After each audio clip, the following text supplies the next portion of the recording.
Namaste and good afternoon. I was going to do a tarot reading today.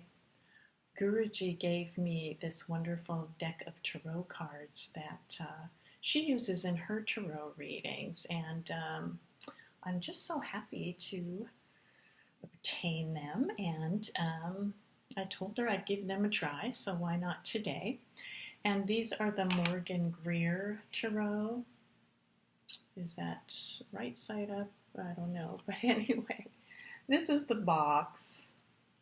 And the cards are really wonderful. They just have such a great feeling to them. The color, the illustrations. I've just enjoyed them so much when she uses them in her tarot readings.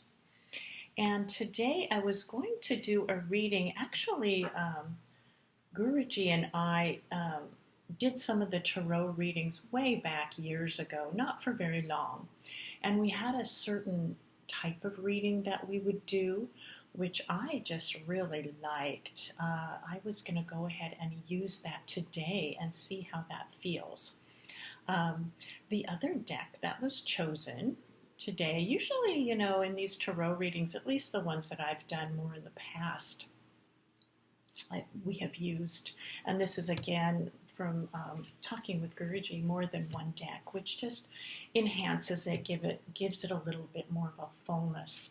At least it seems to me. So the other deck that was chosen is Sacred Geometry, and that's an interesting deck. I really have enjoyed this deck. It just has the different geometrical figures and the meanings and things on there. So that was the other one. All right, so really let's get started with that reading. I was going to do a reading more based on general, like humanity and the planet, where it's going, with this reading, just more a general feeling of the spirit of humanity, what's happening there, some lessons to be learned and things. That's what comes out in this reading. So let's see if I can set this up so you can see the cards a bit. I'm going to put this down and let's see how this works and if you can hear me and see it and all of that. Okay, so we will start. And the first way that this tarot reading goes is with an overview. So you just start with more of a general, what is the focal point and that kind of thing. Okay, so we've got the deck here. I have my pendulum. And let's see what cards are chosen for the overview. I'm just going to put these here and people can just see what's being done here. All right. So, and I don't usually shuffle the cards, although I could try that and just see how that works one of these times if I could. Okay, so it looks like any more in there with the overview. Okay, usually you just choose one card, but I'm going to see, this will give us a fuller picture. So that's it with that. And then we will put these here. With the overview, we have those two with the swords and the pentacles there. Let me get into the sacred geometry and see what we get with that, and then we can look at the overview a little bit better. Okay, so it's saying this one. Yeah, okay, so this one. Okay. So with the overview in terms of humanity then, on top of it we have the card Together. And which is a good card, which again what it's showing is that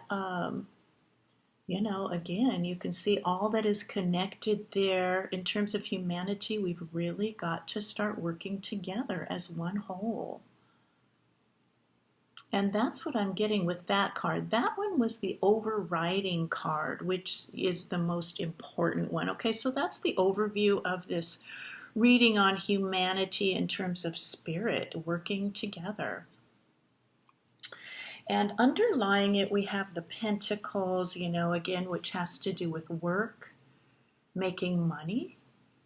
A lot of what is happening now, at least this is the way that I see the cards, is there's, in terms of the focal point being money, so much is based on wealth and power. And yet within this card, we also see the ones that are working so hard and really don't have access to a lot of the wealth that's here. It's just one of the more predominant things, and again, would be money.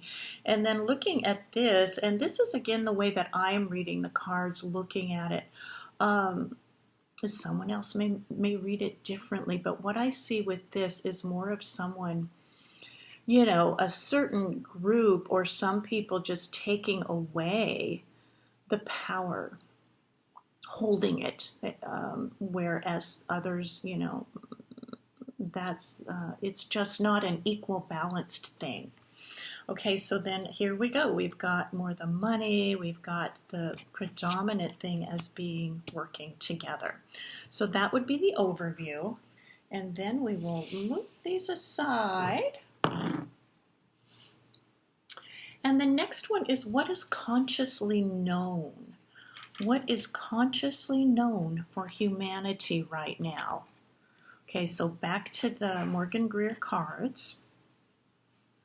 And again, I'm going to cut them because it does tend to cut it down on what you choose from here. I will try to shuffle them sometime and do things a standard way. I've gotten so used to this and it is so easy. Okay, so what is consciously known? So I do have the World card there as being one. Okay, this is also showing, yes. Okay, and we've got imbalance there. Okay. All right, so that's it with those cards, what's consciously known. And we are going to go back to the sacred geometry cards and see what we can get there for what is consciously known now in humanity. Okay, it's saying yes to that one, love and power. I think that one is known in humanity, I would say. Wouldn't you? Wouldn't you say people know that one very well? Okay, so that's the overriding card, is love and power that is consciously known. Most people get this one and how this one works. Certainly, love and power, these things should not always be connected together, but they are in many ways, just within, oh gosh, I even, you want to say relationships and things. It doesn't mean that love is not there, they don't care, but there's just a lot of control going on, a lot of power.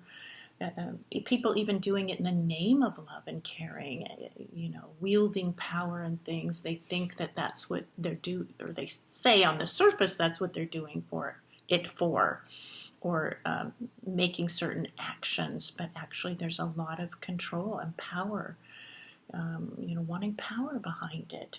So we can see that money has been a part of this power. People get this, they see this, they feel this, that this is part of what is going on and what is happening in the world now. And the other one is what we're seeing, what is consciously known. And with this, what I see is imbalance, the pentacles not being balanced there.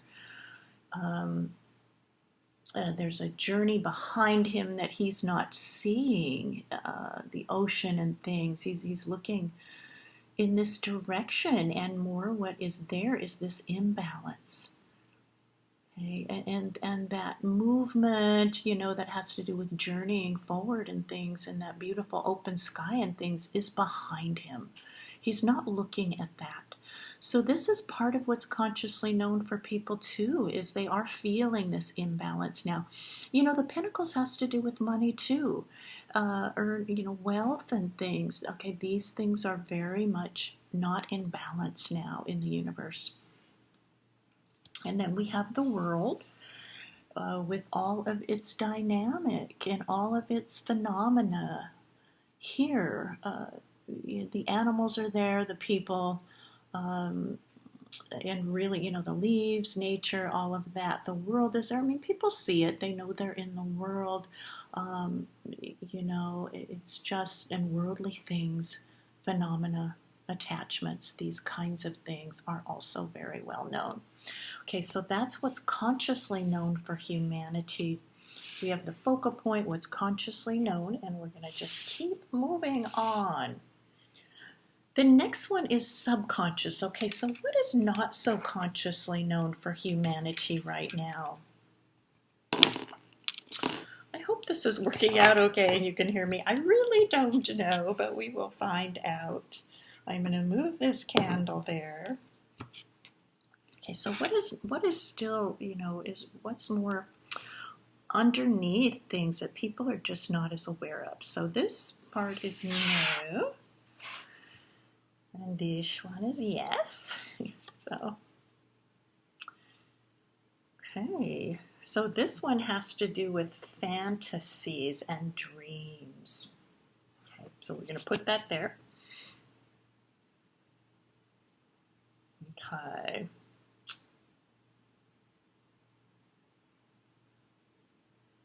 It's interesting because these are more to be interpreted for me.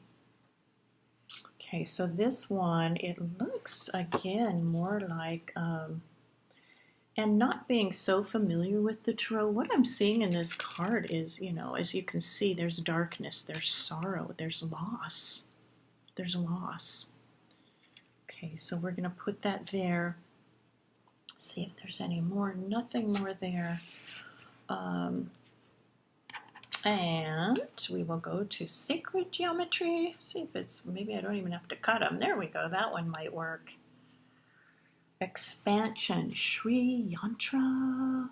Okay. And that's it with those cards. Oh, my hand got a cramp there. Ugh. Okay, so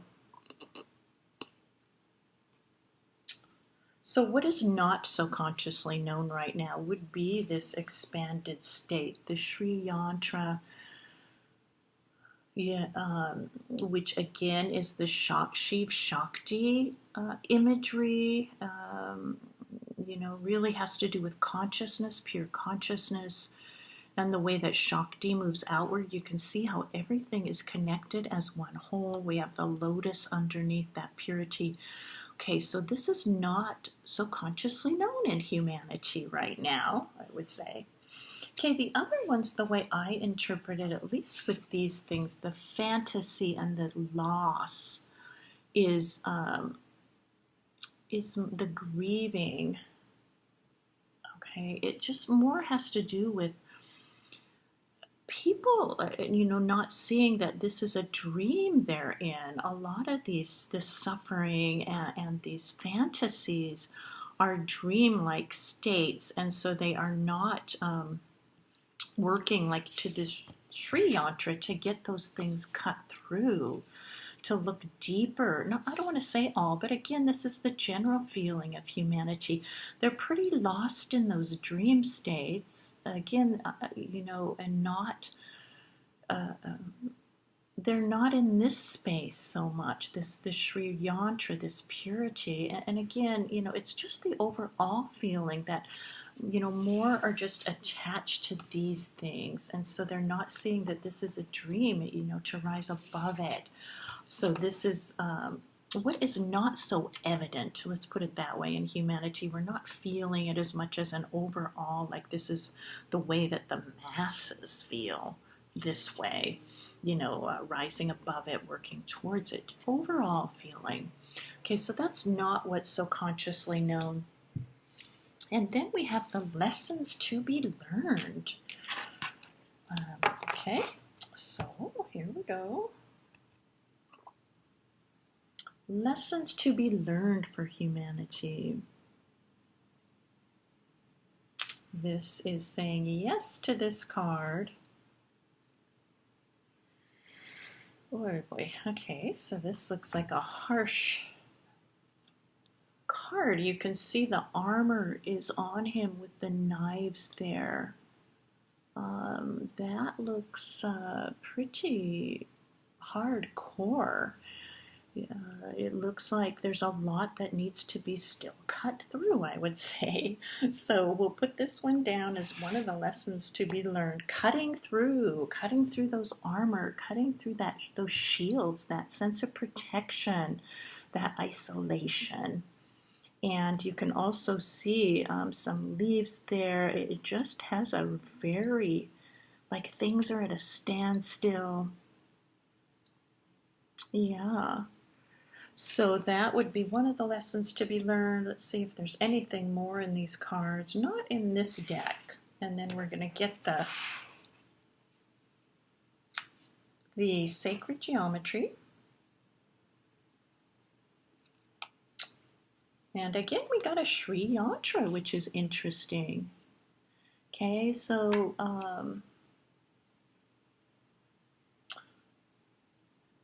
okay, so those go together very well, I would say.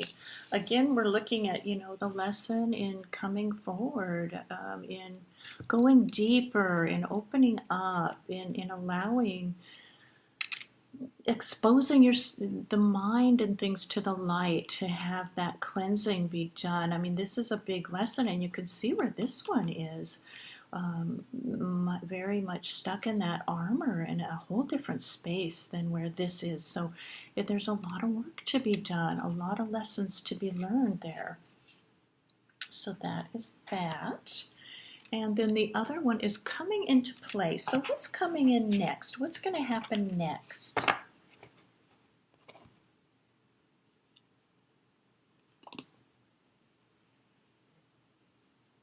What is coming into play for humanity? All right, this looks good, at least I think, a little bit better. But again, this looks more like, I believe this is more of a judgment or balance, the scales need to come into balance. And you can see the pentacles there, which indicates money. There's something of value that needs to be learned, and also allowing sharing, giving more and letting things equal out that way. There's just a lot. Let's hope that some of the scales are going to begin to be balanced, and this looks good in that way and hopeful. So we'll put that there. And anything more there? No.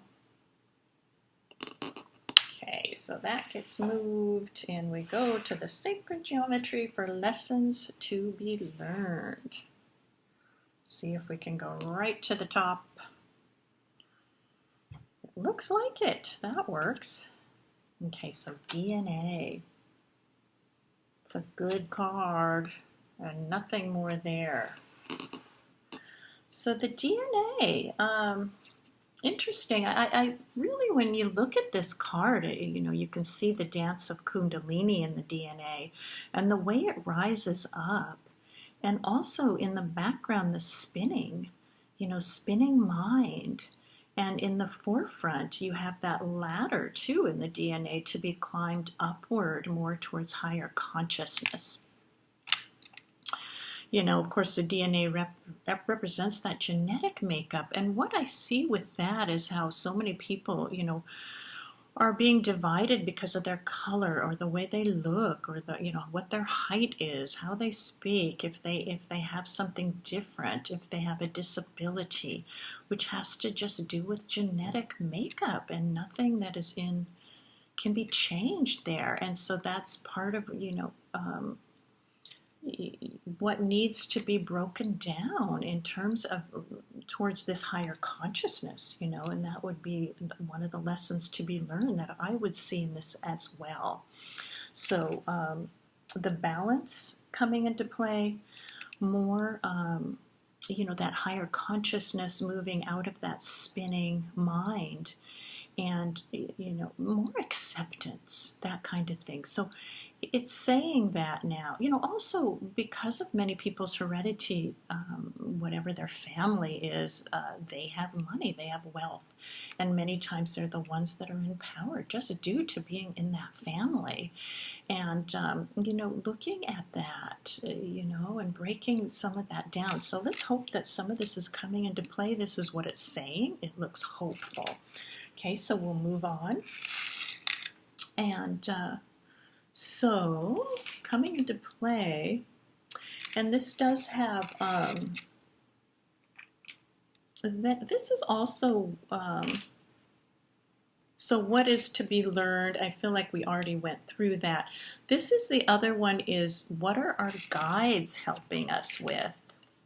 Which is always nice to get help from your guides, right? Yes, we will take that. We'll take all the help we can get. So let's see if, here, we'll cut this again. And we'll see. Okay, it does have the sun. That's very nice. See if there's anything else with these cards. No. We're going to move those aside. It's amazing how just the top cards are working out. Hey, that works for me. So, and then we have the sacred geometry. Leonardo's Virtue Viosman.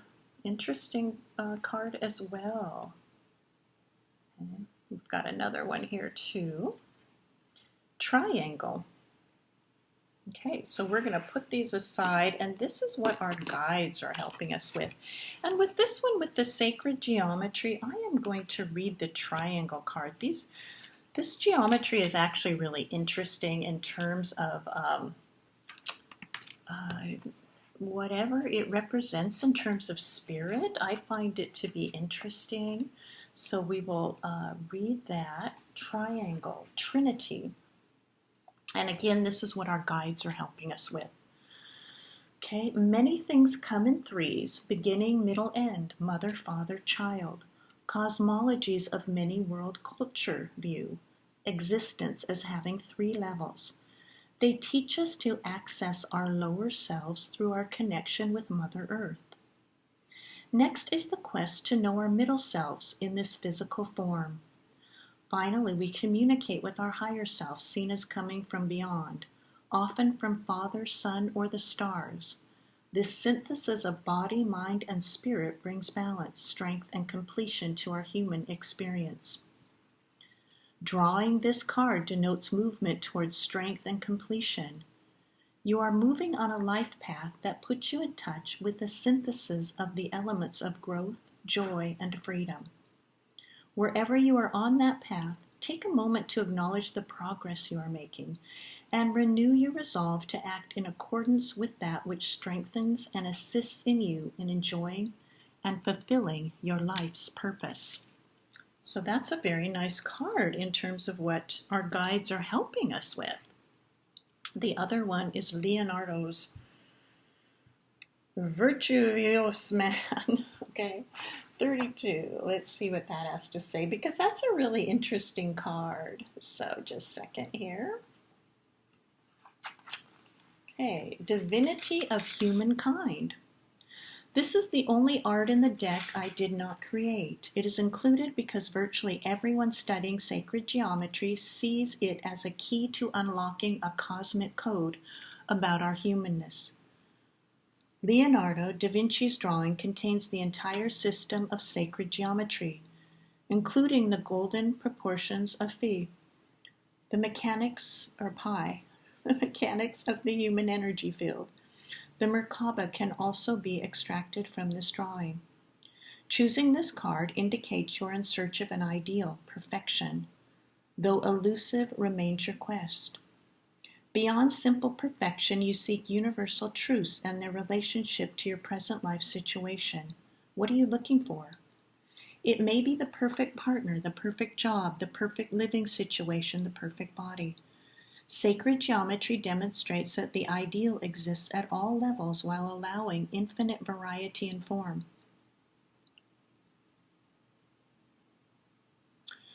So that's a good line. Sacred geometry demonstrates that the ideal exists at all levels while allowing infinite variety and form. So nothing's left out in this perfection, it's all in its uniqueness and its variety, it's all within it. Learning to accept the perfection in all things, including yourself, and the truth of absolute perfection in every moment is the message of this card. Opening to this concept and releasing judgment about perceived imperfections in yourself and others will free you to enjoy greater joy and satisfaction in living.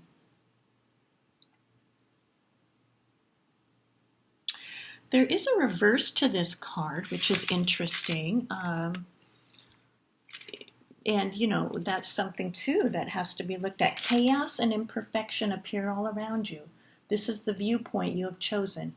It is up to you to make another choice, to shift this perception and open your heart and soul to the beauty in all things in every moment. So, this is, anyway, it's such an amazing drawing, in its balance, in its perfection, and having the human body at the center like that, being the same. It's just really makes a statement in that way. So our guides, in terms of helping us, we're looking at that, with this triangle being grounded to earth, and then that one pointedness, that connection to the ethers, and that harm, like the triad, the spirit, your body, all of it, being in sync, in alignment. And then also the sun, and it has here relationships too. Male, female, male, male, all types of relationships, opening up to that, bringing more light in just everywhere. So it's all good, and again, we'll take that help. So that's what our guides are helping us with. The other one is there's two more. What are our hopes and fears? All right, hopes and fears. They seem to link up sometimes, huh? So, okay, so it's saying yes to this one, temperance. Temperance.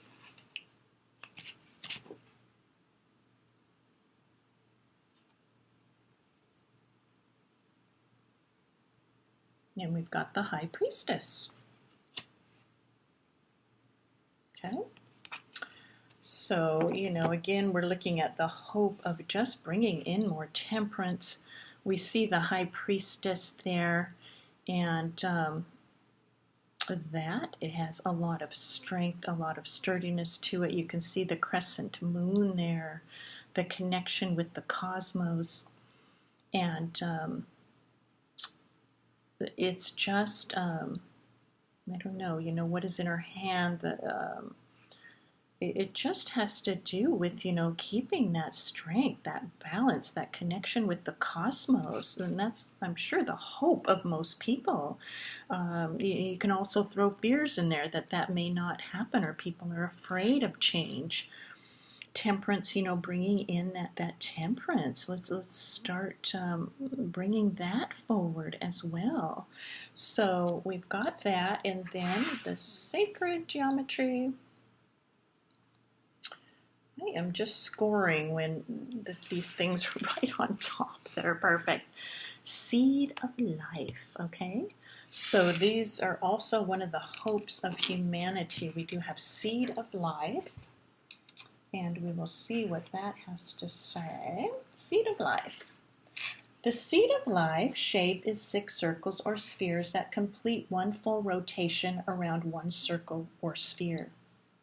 This geometric configuration forms a beautiful 6-petaled flower. It is sometimes referred to as the Genesis pattern because the book of Genesis says that creation was formed in 6 days.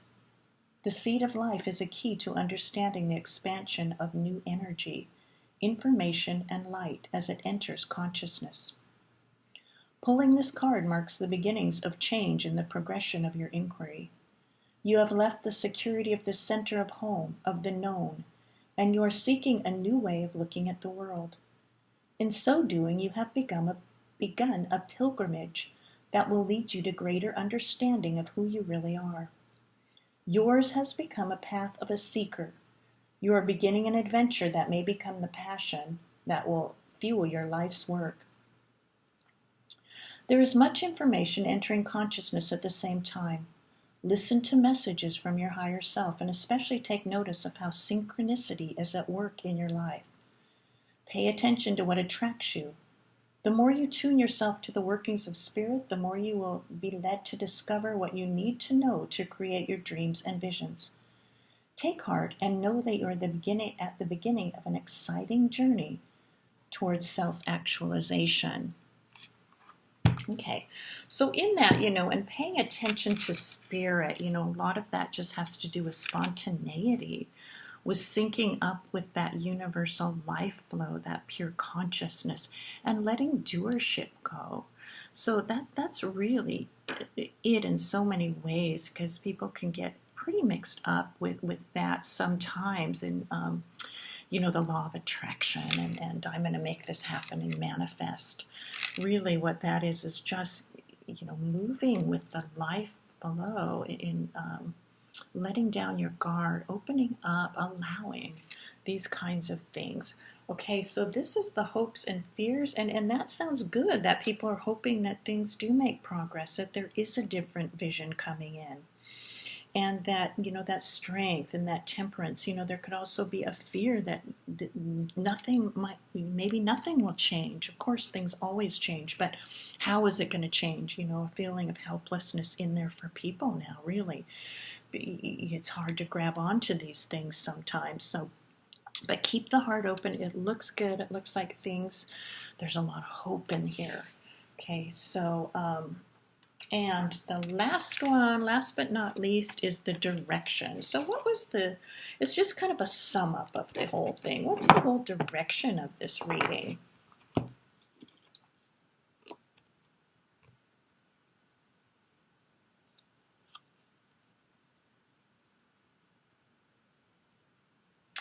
It's amazing that just the top cards are working.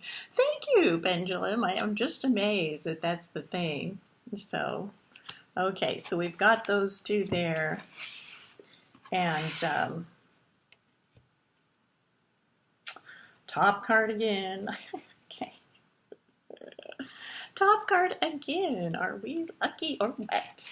Gosh, see how I make it easy here.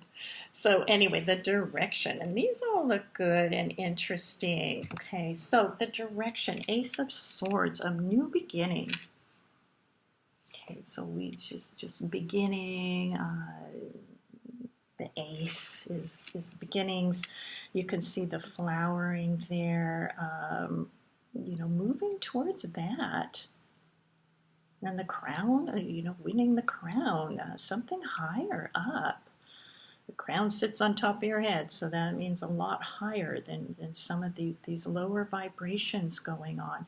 So the direction would be that, the movement, towards change, towards growth, towards opening up. This one is, they got those cups behind them, but they are embarking on a new journey. They're not going to look back at what's been left behind. And you can see the moon there in the opening in the rocks. They're going on a different journey, a different way. This is and just not looking back. They have their staff in hand. I always see the staff as more teachings, guru's teachings, lessons, the higher lessons in life, holding tight to that. The red, and this is just what's coming with me. That cloak of red is really, it's colored, so it has the colorizations on it, but it also here at least for the way I feel about red many times, it's got the Shakti, it's got that. It can be burning away the dross. It can also indicate some, blood, like suffering. It's hard to turn away. It's hard to embark on a new journey. There's suffering in it, but look at all that opening. So it's a hard one thing to turn away and to be brave like that. The other one is we have the labyrinth and the medicine wheel. And just to end here, why don't we go ahead and read those? Just because they're good, I just want to make sure. I'm hoping this is coming in okay, but we'll find out. Okay, the labyrinth. We'll end on these. The labyrinth is an ancient design found in most cultures. Some examples date back more than 4,000 years. Labyrinths have probably always been used as spiritual tools. A labyrinth has only one avenue. Its geometry combines the circle and spiral into a purposeful meandering path. The way in is the way out. There are no blind alleys. A profound tool for meditation, the labyrinth is a metaphor for your spiritual path. Also a feminist Christian icon. The labyrinth embodies inspiration and represents the hero or heroine's journey. Experiencing a labyrinth induces heightened awareness and can serve as a psychological and spiritual tool for self-exploration. Okay, so that's the labyrinth, and then we got the medicine wheel, which is always a good one. So again, this is all about a new journey, heightened awareness. Okay, 20, medicine wheel, connection to nature, always good, right? This is something that is so needed. Medicine wheels and medicine shields are traditional ceremonial tools of Native people. They act as containers of sacred space, and they are a means of connecting with spirit. They embody the symbolism of the circle, often use the equilateral cross, and the square, and commonly employ animal and elemental totems as icons of protection and connectedness. This card offers a view of nature as a medicine wheel and asks you to remember your absolute connection to nature and the continuous movement and flow of the seasons and the heavens. Viewing ourselves as separate from nature leads to our alienation and loneliness. You will find comfort and psychic protection in viewing time and circumstances as part of the natural progression of life. Remember that you are part of the all that is, one with God and not separate. Each molecule of your being is a spark of energy and light that connects with every other energetic particle in a way that speaks of unity and oneness and everything in the universe. Viewed in this way, you see clearly that you are never alone, always loved, and always protected. Okay, so this is a nice ending with the Ace of Swords, the new journey, the labyrinth, the one way in, and get in there and get to the center of things, the heart of things more, and the connectedness with nature. So, so this is, the lessons, put this up now, the lesson for humanity and where it's going in terms of spiritual help. It looks like that's there. It looks like there's a lot of positive hope in this underlying, because it feels like in this that the heart of most humans is to evolve and be happy and growth and openness and equality, and that's really the heart of it. And we just want to make a world, or to enjoy a world and open to create a world that is like that for everybody, including all the animals and plants, right? So thank you for tuning in. I hope this tarot reading went well. Let me know. Can always do more, but have a good day. Namaste. Bye.